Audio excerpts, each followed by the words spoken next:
చంపటం అది చాలా ఇది. వాసన వస్తుందని ఆమెనదంట అనేవరకు ఏం లేదు, అంట్లు వాసన వస్తుంది, కడక్కోకుండా అట్ట పెట్టేవరకు అయ్యో వాసన వస్తుంది ఆంటీ అన్నది ఆమె వెళ్ళిపోయిందంట.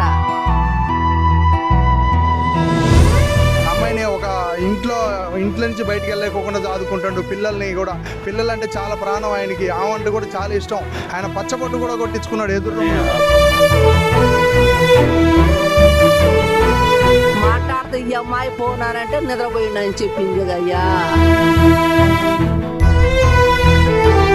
రూపాయి చేసుకొచ్చి కూడా దాని రూపాయి చేసుకొచ్చి దాని చేతుల్నే పెట్టిండు అయ్యో. నమస్తే అండి, నా పేరు మహేష్. నేను BTS న్యూస్ జిల్లా స్టాఫర్ని. గత 3 సంవత్సరాల నుంచి కనతాల రాము అనే వ్యక్తి నేను ఇద్దరం తిరుగుతాం. ఎక్కడికి పోయినా కూడా ఒక ఇంటి పిల్లల లెక్క కలిసి మెలిసి తిరుగుతాం.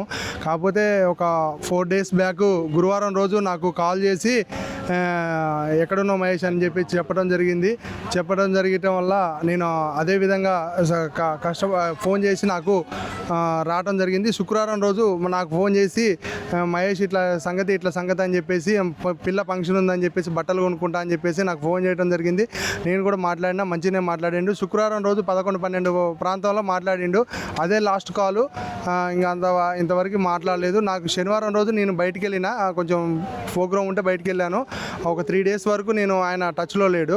ఆ రోజు ఏమైందంటే శనివారం రోజు ఫోన్ చేయలేదు. సో ఆదివారం రోజు నేను కాల్ చేశాను, రెస్పాండ్ కావట్లేదు. ఏంది రెస్పాండ్ కావట్లేదు అని చెప్పేసి నేను డిస్కషన్ చేసుకుంటే నైట్ 9 గంటలకి, ఆదివారం రోజు నైట్ 9 గంటలకి వాట్సాప్ గ్రూప్లో, ప్రెస్ క్లబ్ గ్రూప్లో ఫోటోలు రావడం జరిగింది. మా మిత్రుడు నాగేశ్వరరావు అన్న ఫోన్ చేసి ఇట్లా రాము అనే పర్సన్ చనిపోయింది అని చెప్తే నేను ఆ రోజు నమ్మలేకపోయినా నైటు.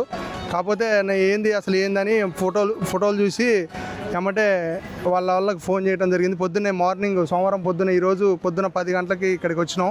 ఇక్కడికి వచ్చి వాళ్ళ బ్రదర్కి కాల్ చేసాము. కాల్ చేస్తే ఆయన కూడా ఏడ్చిండు. మరి ఇప్పుడు ఎవరికైతే చూస్తున్నాం ఏందనేది ఇంకా ఏం తెలియదు. పోస్టుమార్టం అయితే తెలుస్తుంది సార్, అది ఏందనేది తెలుస్తుంది. వ్యక్తిగతంగా అయితే మాత్రం పిల్లగాడు చాలా మంచోడు. మేము కలిసిమెలిసి ఒక ఇంటి పిల్లల లెక్క తిరుగుతాం. మాకు చాలా బాధాకరం ఈ విషయం ఇట్లా జరిగింది. కనీసం మరి చిన్న పిల్లని కూడా చంపటం అది చాలా ఇది. ఖచ్చితంగా వాళ్ళకి ఆ పోస్టుమార్టం రిపోర్ట్ చూసి వాళ్ళ ఎవరు చంపారు ఏందనేది కూడా గవర్నమెంట్కి మనం డిమాండ్ చేస్తున్నాం. ఆవిడ కూడా పురుగుల మందు తీసుకుందని చెప్పేసి అంటున్నారు. సో దానికి కారణం ఆవిడ పరిస్థితి ఎలా ఉంది ప్రస్తుతానికి? ప్రస్తుతం చూస్తున్నాం సార్, వాళ్ళ పరిస్థితి అయితే మంచిగా ఉందని చెప్పేసి చెప్పారు. చిన్న పాప పరిస్థితి కొంచెం బాగుందని చెప్పారు. ఈడ గోడకో దీనికో కొడితే ఈ తలకి తలిగిందని చెప్పేశారు అన్నారు. ఇప్పటివరకు అయితే మేము ఆమెను చూడలేదు. ఎందుకంటే ఆమె పరిస్థితి ఎట్లుంది అనేది అయితే బయట వాళ్ళు చెప్పిన అయితే మంచిగానే ఉంది. ఆమె అయితే పర్వాలేదు. పెద్ద పాపను కన్నతాల రాము అనే పర్సన్, ఇద్దరు తండ్రి బిడ్డ ఇద్దరు అక్కడికక్కడ చనిపోయారు. ఇక్కడ కూడా మొత్తం పాపకి మొత్తం కత్తితో ఉన్నది. ఈ ఘటన ఈ ఇన్సిడెంట్ లో ఆవిడ ఒక్కడే పాత్రే ఉంటుందా? మిగతా ఇంకెవరైనా ఉండుంటారా? ఒక్కడే చేసి ఉంటుందని భావిస్తున్నారా? అయితే మనం అనుకుంటానికైతే ఆమెని అయితే చాలా మంచిగా చూసుకుంటాడు. ఆమె ఒక్కరు వల్ల అయితే కాదు అది. ఇంకోటి జరిగేది ఏంటంటే, ఒకళ్ళ అమ్మాయి ఏమైనా చేసి ఏమైనా ఇబ్బంది ఏమైనా పడుకున్నప్పుడు, ఆయన కొంచెం ఆరోగ్యం బాగాలేదు ఈ మధ్య, ఆయన చేతే ఏమైనా చేయొచ్చు, లేదంటే ఎవరి ప్రార్థనైనా ఉంటుంది. కాబట్టి ఇక ఖచ్చితంగా గవర్నమెంట్కి నేను డిమాండ్ చేస్తుంది ఏంటంటే, ఖచ్చితంగా ఇప్పుడు వాళ్ళ తల్లి కోల్పోయింది, మనవరాల్ని కొడుకుని కోల్పోయింది. కాబట్టి ఖచ్చితంగా గవర్నమెంట్కి ఏంటంటే వాళ్ళకి ఖచ్చితంగా శిక్ష పడాలని ఒక మృతదేహాన్ని పెట్టుకొని 3 రోజులుగా ఒకే ఇంట్లో అదే ఇంట్లో ఉంటూ మభ్య పెడుతూ, ఇంట్లో బంధువులు ఎవరు ఫోన్ చేసినా కానీ అతని జ్వరంతో బాధపడుతున్నాడు, అతను పండుకున్నాడు, రెస్ట్ తీసుకుంటున్నాడు అని చెప్పుకుంటూ వెళ్తూ అదే ఇంట్లో ఉండడం అంటే అది సాధ్యపడే విషయమేనా? కాదు సార్, అది 3 days అంటే ఒక లేడీని గతంలో ఎన్నో హత్యలు జరుగుతున్నాయి, ఎన్నో చేస్తుంది. సరే, అమ్మాయి క్యారెక్టర్ కూడా మంచిదే, కాదనట్లే. కాకపోతే మాతోని మేము ఇన్ని సంవత్సరాల మట్టి ఫ్రెండ్షిప్ చేస్తున్నాం, కానీ ఏ రోజు కూడా అమ్మాయిని 10 రూపాయలు ఇచ్చి బయటకు పంపించడం తెలియదు. అమ్మాయిని ఒక ఇంట్లో నుంచి బయటికి వెళ్ళకోకుండా చదువుకుంటాడు. పిల్లలంటే చాలా ప్రాణం ఆయనకి, ఆమె అంటే కూడా చాలా ఇష్టం. ఆయన పచ్చబొట్టు కూడా కొట్టించుకున్నాడు ఎదురు. అభంశుభం తెలియని పసివాళ్ళని కూడా ఈరోజు ప్రాణం మీద తీసుకొచ్చింది. ఒక పాప బతికింది, ఒక పాప చనిపోయింది. సో ఇంత దారుణమైన ఘటన ఇది. అది ఇంకో పాప కూడా ఉంది. ఆ పాపను కూడా మరి ఏం చేస్తారో తెలియదు సార్. మరి ఇది ఖచ్చితంగా ఖండిస్తున్నాం. గవర్నమెంట్ వెంటనే చర్యలు తీసుకోవాలి. వాళ్ళ మీద ఎఫ్ఐఆర్ చేశారని చెప్పేసి అన్నారు. పోలీసులను కూడా అడిగితే ఎఫ్ఐఆర్ అయిందని చెప్పేసి అన్నారు. ఇప్పటివరకు అయితే మనకి ఏం తెలియదు. ఇప్పటివరకు 10 అవుతున్నా 11 అవుతున్నా కూడా ఇంతవరకు పోస్ట్ మార్టం అనేది కాలేదు. ఆ పోస్ట్ మార్టం వచ్చిన తర్వాత ఖచ్చితంగా ఆ పోస్ట్ మార్టంలో ఎట్లుందో అట్లా జరగాలి. ఖచ్చితంగా వాళ్ళ కుటుంబానికి ఖచ్చితంగా అండగా ఉండాలని గవర్నమెంట్ డిమాండ్ చేస్తున్నాం. ఖచ్చితంగా వాళ్ళకి ఖచ్చితంగా శిక్ష పడాలి. లేకపోతే మాత్రం మేము మా మీడియా వాళ్ళందరం కలిసి మేము నిరసన చేస్తాం. ఇక్కడ ఉండి ధర్నా చేస్తాం. మేము ఖచ్చితంగా వాళ్ళకి శిక్ష పడాలి.